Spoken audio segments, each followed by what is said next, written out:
How does onboarding improve employee performance? The first 30 days could decide whether an employee stays or leaves. What do you do to make sure they stay? Watch this video and you'll find out. This one shift that I'm going to go over in the video helped the company turn high turnover into long-term loyalty. Did you know that correct onboarding can affect your bottom line and workforce retention? By the end of this video, you will understand how a good onboarding process will help you with employee performance, better retention, and stronger, more confident team.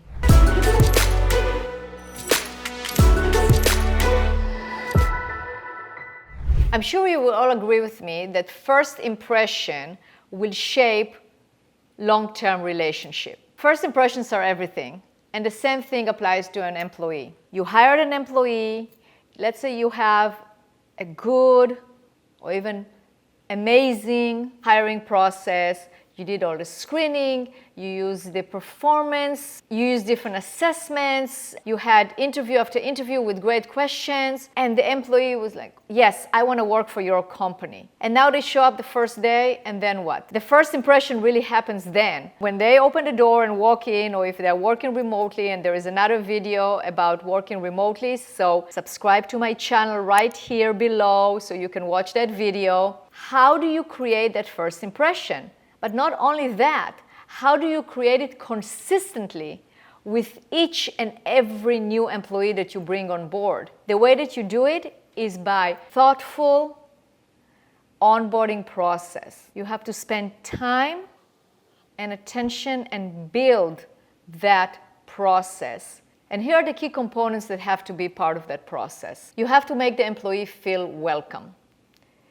You also have to assume the viewpoint of that employee. They don't know anyone, they don't know what to expect, they don't know what they walked into. There might be some trepidation, did I make the right choice or not? I mean, who is this group? You know, you can think back on your first day at any job. Everything looks very obscure. What are we going to do in order to create that confidence that they made the right decision and make them feel comfortable and welcome? And those are some of the principles that should guide you in creating the onboarding checklist or the onboarding process for a new employee. I created another video that I would like you to check that walks you through the creation of a checklist for onboarding and for training. So I'm not going to repeat it here, but what I'm going to add here is that each step of the way should be evaluated against what is the purpose of that step and how, by doing that step, I'm creating the future and making the new team member feel comfortable,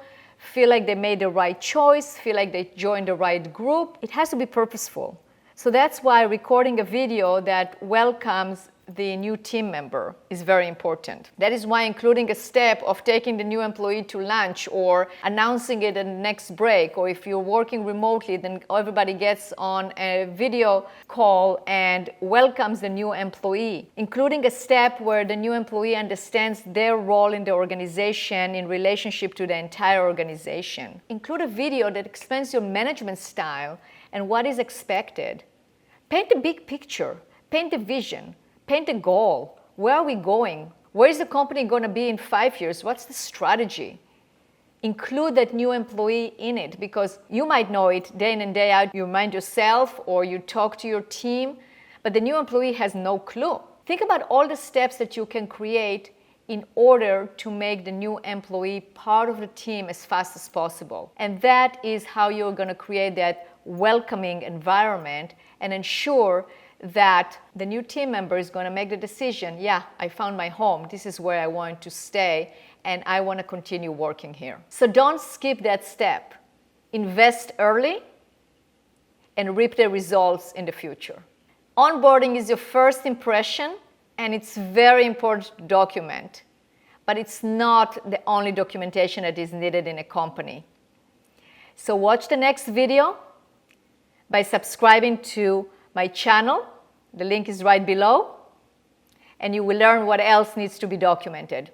I'm Adi, a process consultant, and thank you for watching.